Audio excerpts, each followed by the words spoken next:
Well,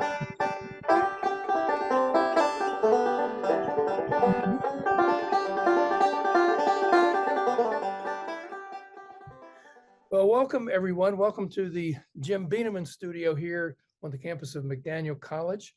We are a folk life center in the state of Maryland, and very proudly so. This, of course, is Common Ground on the Hill, now celebrating its 30th year, which is a real thing for us, and hopefully for you all too. If you're just discovering us, welcome. And if you've been here for the whole 30 years, make an appointment with your doctor as soon as possible. We have a special guest with us today who will be appearing in concert.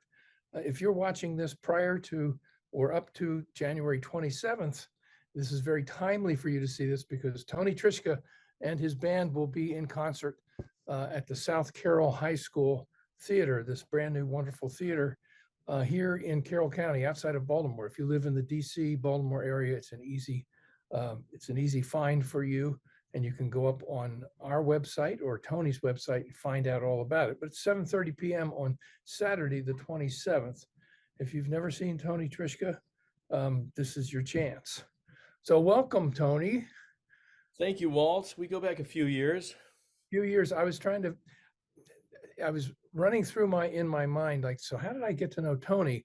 And I remember Barry Mitterhoff, our fellow bandmate, came back from somewhere talking about country granola and Tony Trischka, about this banjo player, this amazing banjo player. And that was my first sort of knowing about you. Bottle Hill was up in New York State, as were you at that time, I believe. Yeah. And before, I guess, the next thing I remember was going to the opening concert of the Breakfast Special in New York City. Washington Square Church, I believe. Washington Square Church, and I have a tape from that night. Boy. Yeah, and it was an amazing revelation to see you and hear you play. Just a whole informed brand of banjo music, but with this whole propulsion into the next reality, and playing with such drive and power, and yet full of surprises. And I just remember going, wow, this really is something. Now I'm gonna fast forward to the Carlton Haney's Newgrass Festival, and you all were there. Newgrass Revival was there. Bottle Hill was there. All the young bands that were sort of breaking new ground. Bill Keith was there. Right. Carlton called it the Newgrass Festival. And there's a point where you were playing on stage, and Bill Emerson was off to the side, and what you were doing grabbed his attention. Bill Emerson, for those of you who don't know, is one of the great banjo players in the history of bluegrass music. Played with the Country Gentlemen and many others, including his own band. But he looked sort of out around the stage, and you were there playing, and he went, this is what he said, and I heard it. He's the best banjo player in the world. I don't know. I never knew that. Yeah, no, Bill Emerson said that. So my point of this is that Tony has always been right at not only the center of things, but at the forward edge of things, with this titanic ability to move things along and at the same time truly fit in. And from what I understand, Tony, what you're doing now is bringing some Earl Scruggs music to the fore. Tell us about Earl Scruggs. About Earl Scruggs himself? Yeah, himself and his banjo playing. What? Oh boy, that's so deep. That's such a deep river, deep ocean. Yeah. I don't know where to start. We could spend 2 hours on this, which we won't. Well, let's say for the person who doesn't know who's Earl Scruggs. Yeah, for someone who doesn't know Earl Scruggs, you may have heard the Ballad of Jed Clampett on the Beverly Hillbillies. That's when most people first started hearing about Earl Scruggs. The very introduction to the tune, when Jed and Ellie Mae and the whole team are on this car driving through Beverly Hills, the music in the background is made by Earl Scruggs and part of the Foggy Mountain Boys band. And it's just this scintillating, as someone in the New York Times once wrote, a scintillating banjo style.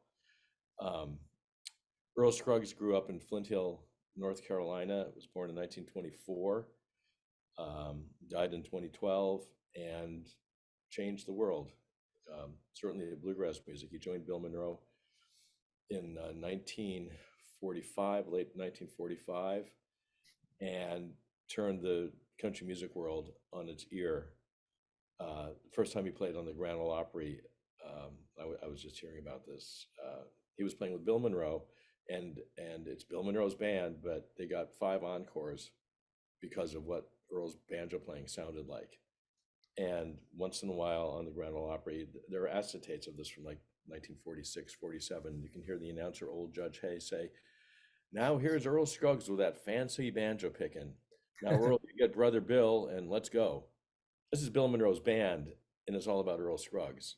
And Yeah. Monroe would let Earl take every solo in a particular tune rather than, fiddle break, banjo break, mandolin break. It would every solo, not every tune, but on various tunes, Earl Scruggs would play every solo.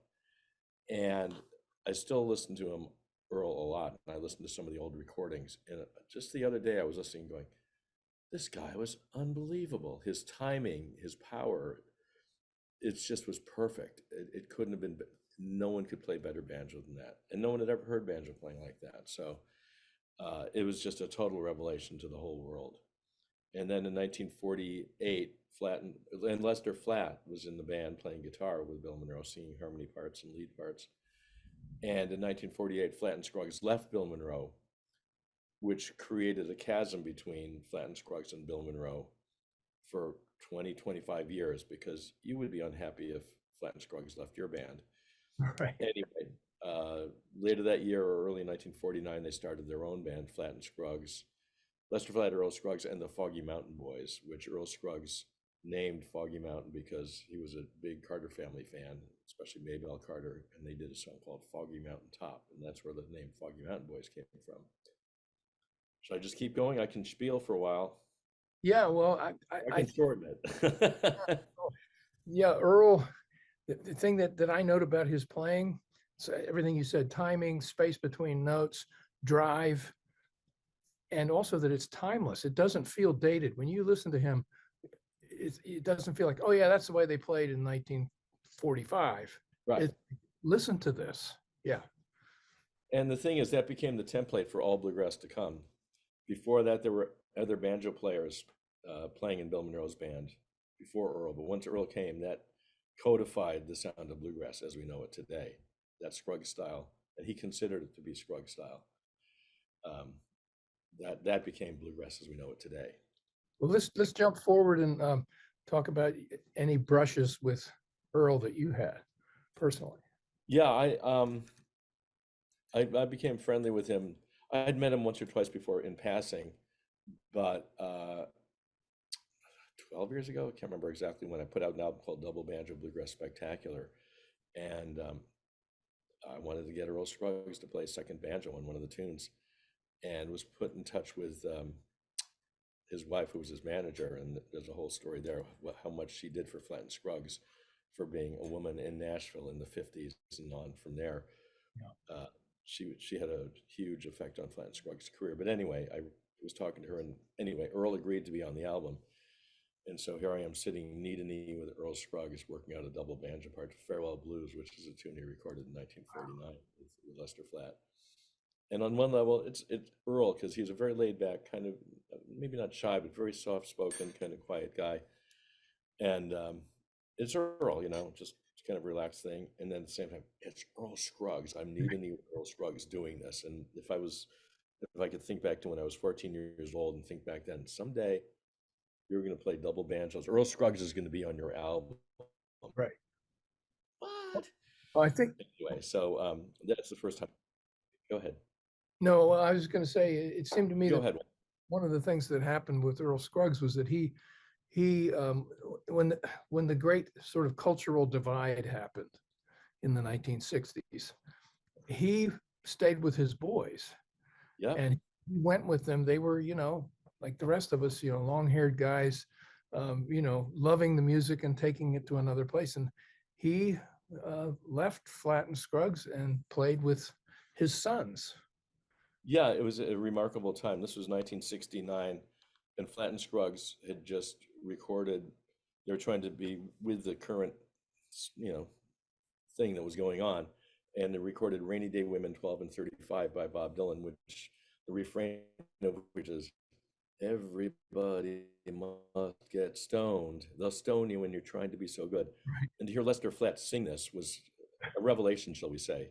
And you Yeah. can find it on YouTube. It's worth hearing.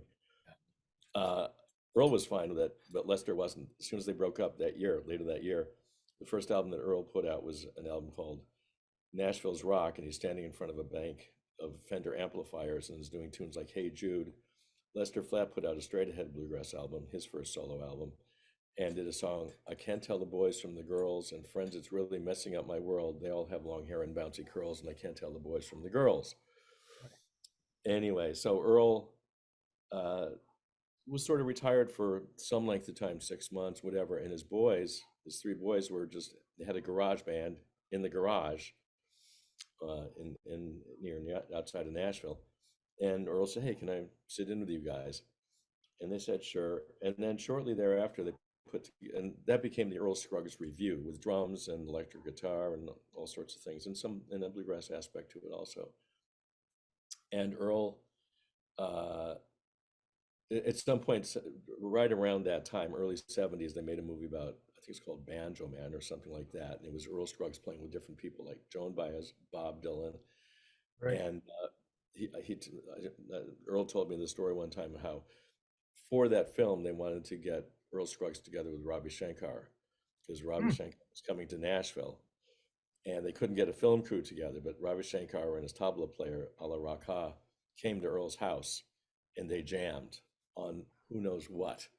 Wow. Wish I'd been there. And afterwards, Earl said, Robbie, would you like some lunch? And he said, yes. And Earl said, what would you like? He said, I'd like Kentucky Fried Chicken. They sat on the floor eating tubs of slaw and potatoes, mashed potatoes and Wow. So Kentucky Fried now, Chicken. now you have these tunes that were heretofore unknown, and you're going to feature them in your show, and I Yeah. assume you record them. Tell us about these tunes. So I got a hold of a thumb drive. A friend of mine sent me a thumb drive of jams with Earl Scruggs and John Hartford, taking place somewhere between the 1980s and the 1990s, roughly. From what I understand, most of them took place at Earl's house. And John Hartford would record every single jam session on a cassette machine, apparently. Hmm. And the guy that gave this to me is a guy named Bob Pekel, who used to write a column for Banjo Newsletter, and he would include about Earl Scruggs, and he would include these tunes I'd never heard of Earl doing. And I thought, is this bogus? Because I knew everything that Earl ever did, and I never heard him playing on these tunes. And it turned out this guy, Bob Pekel, had been at some of these jam sessions, and John Hartford at some point told Bob, if my house ever burns down, this music will all be lost. So I'm going to send you copies of all these cassettes, so they'll be in at least two places. So Bob Pekel digitized all this. Anyway, he sent me a thumb drive of over 200 songs of them playing these Wow. various tunes. And I started transcribing them, writing them out in banjo tablature, and discovered Earl doing these amazing things. Another thing that Earl told me, he thought that what he gave to the banjo, or his most important contribution, was syncopation, which means you always expect the emphasis of a note to be on the downbeat like this. But when the emphasis is in between the downbeat and the upbeat, or on the upbeat in an unexpected place, that's called syncopation. And Earl was almost like a jazz player, or like a jazz drummer, the way he would place the notes. No Mhm. one else was doing anything like that. Um, and so I'm finding these things in these recordings of him doing these incredible syncopations I'd never heard him do before, or playing tunes I'd never heard him play before, like Lady Madonna. And I'm going down the alphabetical list, and suddenly, what? And Here Comes the Bride, what? Really? And he and John recorded Here Comes the Bride, just the two of them. Hmm. And you hear John, John's playing fiddle on everything, Earl, of course, banjo. And John does his dance. If you ever saw him live, any of you folks out there, he would do like a little buck and wing or a clog dance sort of thing on a plywood board. Here he is doing it at Earl's house. There's no audience. He just felt like dancing. So, and other things, just something called Chinese breakdown that I'd never heard Earl do. So there's wealth of music there that may never see the light of day. And I thought I should start recording these tunes so other people can hear what Earl did. And I recorded, let's see, how many, losing track, I think 26, Wow. 20, 26 songs, almost 2 albums worth. The first album will have 15 songs on it. Here Comes the Bride will only be on the second one. Sorry, folks, you'll have to wait. But what I did, every solo I take on every tune is what Earl played note for note in these jam sessions. There's none of my solos. I mean, it's me playing, recreating Earl's solos note for note from the tablature that I wrote out. In the albums that you're going to make, will there be any snippets of the original recordings with him and John? We had talked about that and decided against it, at least on the first one, but maybe on the second one. It'd be nice to have a little touch here and there. Yes. But, wow. Well, what an amazing thing. For those of you who don't know about tablature, it's a way of writing the music so that the player can see where the fingers and the hands are to be for each individual note, which allows you in Scruggs style playing, you have to know where those notes are. And you can find one note in a number of places on the neck, but it's finding in the right place. right. And I might say about Earl, it's the same thing with Doc Watson. You'd watch Doc Watson play the guitar and you'd go, oh, of course that's what you do there. And, but if you were just listening to it and trying to emulate it, you might be finding it in a very different way. I assume the same thing's true with Earl on the banjo. Absolutely. And there are videos of him playing from the late 50s and early 60s. And these shows were sponsored by Martha White Flour. And you can see where he's getting some of these notes where I was wondering, how did he do that? Oh, subtle things. And I've been playing Scruggs style since, for 60 years. I'm still learning new things. Yeah. Including transcribing these jams. So the first album is completed. The first single came out on January 12th with Billy Strings and a song called Brown's Ferry Blues, which again, I'd never heard Earl play before anywhere. And got Sam Bush on mandolin, Michael Cleveland on fiddle, and Mark Schatz on bass. And the album will be out in late spring. It's called EarlJam, surprisingly. So, and that'll be on Rounder? It'll be on an album called Down the Road, which is a very new label, brand new label. And this might be the first release. It was started by the original 3 folks that started Rounder Records back in 1970 or 71. And they decided, and they sold Rounder Records to Concord and on and on. Right. And then out of the record business, but then they decided, let's get back into it and do. So that's exciting. Like we used to do. So, yeah. Well, we'll look at these blasts from the past. I went into my collection. Oh, gosh. And here's the album, folks, that changed everything. The guy needs a haircut. Well, but what do we call this? Bluegrass Light. Yeah, the first version of that came out on the spine of the record label of the cover, it said Light Bluegrass. Well, they had to fix that. And then there's this one. Oh boy, I believe you're on that album there. I was on that album and I didn't know what I was doing at the time. I really wish I had another shot at it, but this is a great album. A lot of guys from the band I was in are on there. Harry Orlove, I think Barry's on there, etc. Yeah.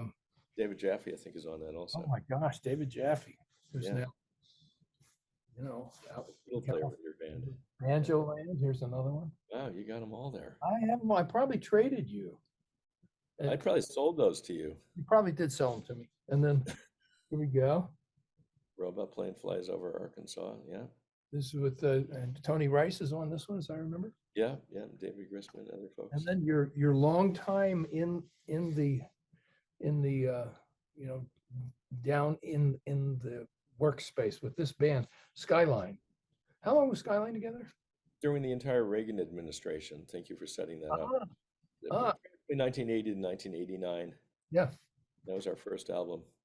yeah. If A you, lot of covers in those days had people, posing around sunset, and there's a nice sunset in the sky, but it took us so long to get the shot that it was already dark out. So, so this is just through 1989, and I right. would assume you've had numerous projects since then.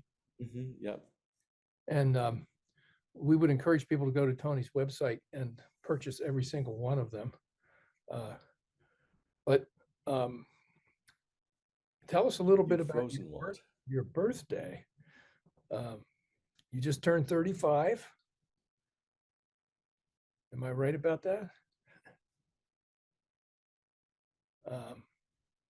We lost you there for a second. You lost me? Yeah. So let's talk about your birthday. You just had a great birthday party in New York City last night with 350 people attending, including the irrepressible Steve Martin on banjo, right? Yeah. Yeah, it was advertised as a 75th birthday bash, and I sort of have a core band. I play with a guy named Michael Daves a lot, who's an incredible singer and guitar player, and he's recorded a duo album with Chris Thiele, and is on some of my projects, including this new EarlJam album. A guy named Jacob Jolliffe on mandolin, and Michael Cleveland, just beyond amazing fiddle player. And my son Sean was on there, but wanted to get a couple of heavy hitters, so Steve Martin agreed to be on the concert, and it was sort of a last minute thing, and he wasn't advertised, but I reached out to Ed Helms, and he agreed to be on it also. And then one of my favorite bluegrass performers, Joyce Carroll Oates, who I've gotten friendly with in recent years, and she agreed to be on the project also, so or on the album, on the concert also. Plus a 16-year-old banjo player named Nikolai Margulis, who's like scary good. He's done arrangements for Bela's banjo camp of Star Wars themes for like 100 banjos. This kid is 16 years old, Oh, and he's like just burns it down, just huh. playing all sorts of. He can play straight ahead Scruggs style, or he can play really modern Bela things. And Noam Pikelny was also on. Speaking of banjo players, Noam Pikelny was also. Was it recorded? It's been recorded. It's been filmed. I'm not sure what will ever happen with it, but it's been recorded. So yeah, and we just had a great time. And I'm sorry, I'm leaving out Abigail Washburn and Martha Redbone, two amazing singers.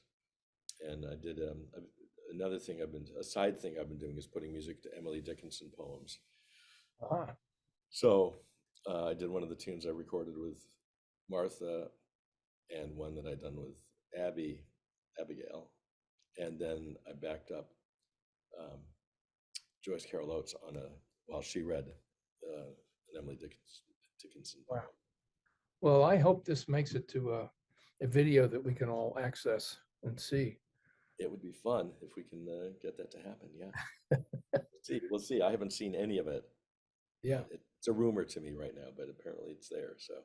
Well, that's the thing that I've always noticed about your career is that you always have a next thing happening, and it has a lot to do with the information and the people that you're interacting with. I would define you as being curious. Yeah, I guess you could say that. Seriously, that you're very you're curious about things and music, and you let literature and art inform your work, and that's something that a lot of people, who would just take a quick look at bluegrass and say, "Oh, that's that music, that dang ding ding ding music." It's much more than that, and but it's also that, it's also that it also has that, that the feel of music from the mountains, and the importance of those people who played it, and the genius of those people. Absolutely. And here we are entering, gosh, we're past 1/4 of this. Well, not quite past 1/4 of this century, but the music's still happening. Yeah, And I should say that Tony has been to Common Ground on the Hill a few times and taught with us, and very we'll, happily. we'll try to talk you into coming back to the Folklife Center. Um, by the way, this is of course being recorded, and it will enter the Folklife archives of the state of Maryland. Oh, So people doing PhD research on you 100 years from now just might come to and say, "Hey, there he is." no, they can interview me directly in 100 years. I'm planning on being here. Good. So tell me what's down the road for you? What's your next project? I know you have one. Well, it's funny. The Emily Dickinson Mhm. project is the next one. I've recorded 4 songs so far, and I've talked to 5 or 6 other people. Jill Sobule, if folks know who she is. She's calling her a singer-songwriter isn't accurate. She had a hit, I don't know, 20 years ago or something, a radio hit, if you will. But anyway, the Emily Dickinson thing is my next project. And I've Uh-huh. just been very fortunate. Someone told me a bunch of years ago, you need a goal. You need to know what you're going to do in 5 years. And my brain doesn't work like that. I just sort of live my life and inspiration hits me to do something. I did this banjo history album called World Turning in 1993 Yeah.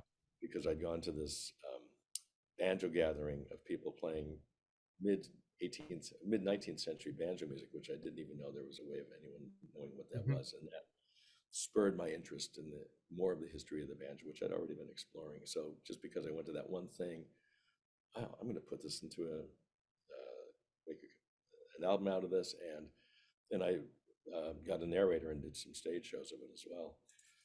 And then this whole EarlJam thing, I just happened to be sent this thumb drive. Oh, what am I going to do with this? And then the Emily thing. So things just sort of crossed my path, and I sort of got excited about them and decided to do something with them. So, but anyway, the Emily Dickinson thing. The Emily Dickinson thing sounds very exciting, and I guess I think I know about her is that she was not published in her time. That's Uh, correct. I think she had might be one poem that was published. A friend of Mhm. hers who had a local newspaper in Amherst. I think one of her poems was published, maybe 2, but that was it. Yeah. And after she passed, um, I think it was her sister-in-law found bundles of these poems tied up with yarn or something like that. And I don't know, I'd be guessing at the number, hundreds of these amazing, amazing poems. And she was so far ahead of her time. I'd look through some of these poems and they don't all rhyme. The last line doesn't rhyme Huh. where it should. And she also played the piano Oh, and and would improvise on the piano apparently. And the reason this came about is because, yeah, and I can't say exactly, 12, 15 years ago, I was invited to come um, up to her house where she lived mm, and do a podcast. They were trying to bring creativity back into her bedroom where she'd written all of her poems. And they would get other poets or singers or banjo players to come up. And on the way up, I decided I should write some music to one of her poems. And the title of one of her poems in the first line was "Frequently the woods are pink," and I thought that's such a great opening what was it? line. Frequently the woods are pink. It Wow. talks about the seasons, Yeah. and so my wife wanted to come along, and she was driving. We were driving in her Fiat, so I had the banjo sort of like this while I was trying to write the music for the poem. And after I got out of my contortion, when we got to Amherst, I tried it out and actually sang the poem, which is a frightening thought because I'm not much of a singer. But anyway, they let me do it. So, but that's Nice. how I got involved in this whole Emily Dickinson thing. This is sort of an aside, but I was just out at Common Ground on the Border, and there's a wonderful performer there who has put some great poetry to music, and I'll send you a clip of that. And there's an Emily Dickinson poem in that. Oh, great. Let you know more about that. Well, um, I want to remind people that there's this great concert coming up this coming Saturday. If you're watching this before the 27th of January, and it's of course Tony Trischka and his band. You can go to commongroundonthehill.org and look up concerts, and you'll find all the information there. But it is at 7:30 at the South Carroll High School in Sykesville, Maryland, just outside of Balmer and DC. And even if you live in Philadelphia, it's be easy to come down. If you're watching this after that point in time, we encourage you to come to All Things Common Ground. We have the Deer Creek Fiddlers Convention in its 54th year. We've just been awarded a Maryland State Heritage Award for that event. And of course, we have our Traditions Weeks, which has an array of wonderful musicians of all sorts. And we will be trying to wrest Tony's attention in the future to get him to come back and teach at Common Ground on the Hill again. Tony, how about a tune? How about a tune? Let's see, let me grab the banjo, put my picks on here, and I will play a little bit of Cripple Creek the way Earl Scruggs played it in one of these jams. Because one of Earl's signature tunes, and if you're a banjo player, it's one you need to know if you're playing bluegrass or even old time music, is Cripple Creek. I'm just gonna get this in tune. Give me 20 minutes, I'll be right with you here. Take all the time you want. It'll take no time at all. And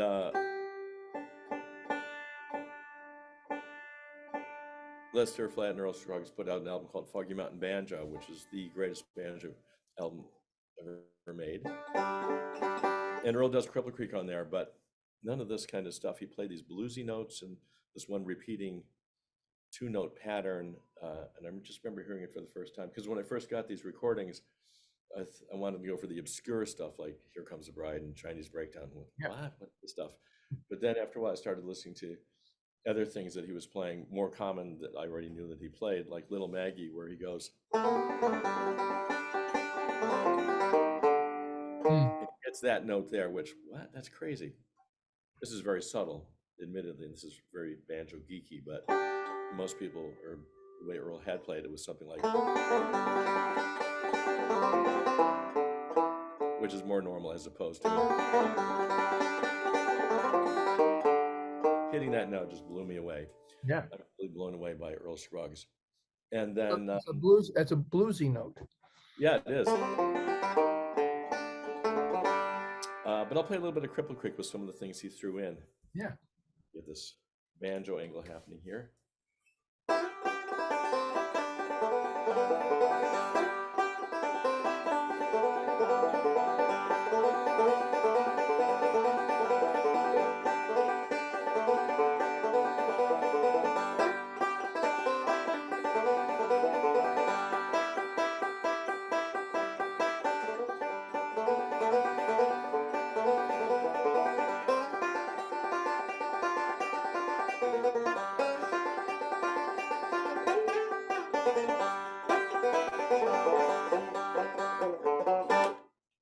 Yeah. That's one of the endings he played. How cool is that? Or it's another one. Huh. Just one surprise after another for a banjo player. Fluid. Yeah, I don't know if you know this, but I'm going to try to turn this around a little bit. I don't know if you knew that I lived with banjo players and makers down in West Virginia in the 60s. You've mentioned that to me, I believe. I'd forgotten about that, though. What do you have? Well, over in that corner there's a painting. Oh, yeah. And that's done by Ellen Elms, of the two banjo players that I got into. They were old time and also two fingerstyle, Christian Bailey and Cripple Cleve Klein. And you can see a little banjo hanging on the wall. Yep, I see that. I have 5 of those fretless banjos that are in various states of repair and disrepair. Huh. But yeah, I really loved the banjo. I love the banjo. I like playing the banjo, but I only do it in private. Yes. Because I ran into so many great banjo players. I went, oh my God. And I wanted to ask you this, Tony, and I don't want to hold you up too long here, but so I know that, all of us have these musical journeys, and a lot of it has to do, our success or what we end up being has a lot to do with what we've heard and what we've seen, who we've encountered. Right. So, um, so you're in high school, right? And you take up the banjo, Kingston Trio, like so many others, probably had a long neck banjo, whatever. I What did. what was the thing that grabbed you and put you into that bluegrass world where there was that hard driving banjo played the right way, etc.? It was, in fact, that very banjo, the Kingston Trio. The banjo player's name was Dave Guard, and there was a tune that they did called the MTA about a guy who couldn't afford to get off the subway in Boston because they raised the fare while he was on the subway. And the solo that was on there, and I was already playing some folk guitar, but the banjo player, Dave Guard, did something like this. Yeah.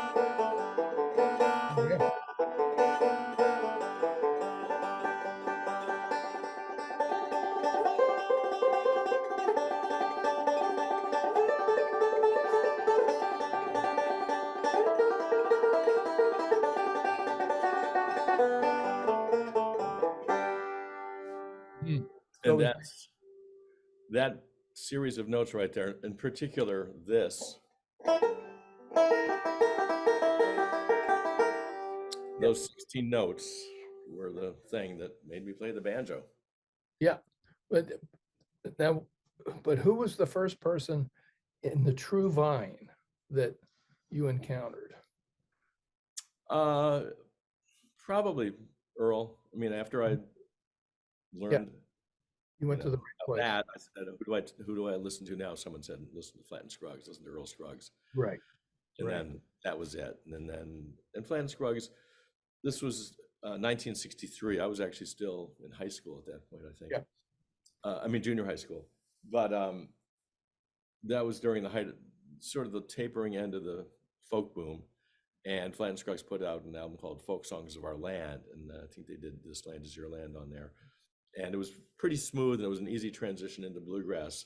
And then I found out about Bill Monroe, and then the Stanley Brothers, and then got deeper and deeper into it from there. Yeah. Wow. And this would have been Earl's 100th birthday, January 6th, a much more important day, Yeah. thing that happened on that day. Yeah. Earl Scruggs' birthday, and there have been all sorts of things going on. I had a chance to play the Grand Ole Opry 2 weeks ago, I guess, and then the next day there was a very large concert at the Ryman Auditorium that I was happy to be a part of, with Jerry Douglas and Bela Fleck and his Bluegrass Heart Band, and on, Del McCoury, et cetera, et cetera. And then this birthday celebration that I just had was really, it was advertised as my birthday, but it was also, to celebrate Earl's 100th. The first set we did tunes, as we will be doing for you this coming weekend. Well, we can't wait to hear you. And I understand people won't know what I'm talking about. I understand there might be some Great Danes there. Well, if you'll join me on stage, we could perhaps recreate that. Yeah. Well, I want you to know my first bluegrass album was called Bluegrass Banjos on Fire. I can picture that cover. It's double band, two banjos, isn't it? Yep, with flames and yeah. Flames and the whole thing, yeah. I bought it at the Co-op grocery store here in Westminster in 1966. Banjos on Fire. Who was on that? I can't remember. I don't actually think I ever owned that, but I'll have to look and see. It was a cast of relative unknowns, but people who were well-informed players. Well, Tony, it's been a delight to be with you. I apologize for, this happening on a Sunday after you've been in New York City, probably till 3 a.m, but we can't wait to have you here in person. Thank you, Walt. Hey, it's so great to see you. We're old friends going way back into the very early 1970s, if not earlier. So those were the days. What would you give to be able to be just playing a short set with Tex Logan? Right now, I'd give a lot. Tex Logan had retired for many, many years, and he lived here in New Jersey. And his daughter got in touch with me at one point and said, Tex would like to let's get Tex out to play again. And I was playing a show here in New Jersey, and she brought him out, and we played. This was a few years before he passed. Mhm. We brought him out on stage, and he had his cowboy hat on and his Western suit, and he burned the place down. And he only wanted to play 2 or 3 tunes, which we did in the first set. And I came out for the second set, and people are yelling, "Where's Tex? Where's Tex?" Pure chopped liver. And so we had to bring Tex back out. So that was, one of the last things he did. That's the great thing about this music is that there are those giants who, like Tex, are embracing, and I never forget, I did a bunch of gigs with him. And I mean, who was I? I was chopped liver, but he was just fine letting me, try to keep up with him. And that's the way this music gets passed on, with Yeah. people. And I'm sure there are people, uh, a lot of banjo players who have been ecstatic about being able to play with you. So as I've got, can I God share bless, one more story about Earl? yeah, His Obi-Wan Kenobi moment. yeah. He played it a couple of times at least on 42nd Street, New York City, at BB King's, a club that BB King had franchised out. And I would go to the show, and then afterwards I'd go backstage, and the rest of the band would have gone back to the hotel. But it was Earl's son, Gary Scruggs, who would have to get paid. And Gary would say, "Hey, I have to go get paid. Why don't you hang out with Dad?" And I would just be in this dressing room with Earl, just hanging out for 20 minutes or 25 minutes, whatever, which, again, what a great thing to be able to do. And we're hanging out, and this woman comes in half drunk, said, "Hey, I work here. I'm a server here, and I'm not getting paid the way I'm supposed to." And she was complaining and going on for like 4 or 5 minutes. And said, "Who are you?" And I identified myself, and then to Earl, "Who are you?" I want to say, "It's Earl Scruggs." But anyway, she had no idea, of course. And I was about to stand up and just do something. I didn't know what. I felt I got to get her out of here, because it's not fair to Earl to have this woman sort of going on and on. And I was literally about to stand up, and Earl said, he just looked up at her and said, "Nice to meet you." Meet you. She walked out. So like, these are not the droids you're looking for. It was one of those kind of moments. So Well, this inspires me to tell a quick story. As I remember, I played open for Bill Monroe at the what's the name of that Western club in New York, the Lone Star. And I'm pretty sure that I asked you to play, and Barry Mitterhoff, and we had triple fiddles, I think with Evan and Frank and John Kirk. So we were rehearsing upstairs, way up in the attic up there. And all of a sudden there's Bill Monroe lurking in the shadows listening to us. And I thought, oh my God, Bill Monroe's listening to us. Oh, this is, Well, he stood there for a good while. Then he walked up and he said, "You fellows are pretty good, but you wouldn't be anywhere without that mandolin player." that sounds like Bill. Yeah. That sounds like the kind of thing he would say. Yeah. And of course, Bill Monroe played the mandolin, for those of you who don't know that. And he was the father of bluegrass. So it was sort of like God playing a little prank on us. But anyway, that was a wonderful night. Well, Tony, thank you for your time. And Thank you, Walt. It's such a pleasure. Can't wait to hear you. We'll make sure you're well fed and that you'll pick it solid, and we'll have a good sound system for you. So I'm sure you will. all right. Thanks, Walt. Love to the family. All right, and to yours. Take care. Thank you. Bye-bye.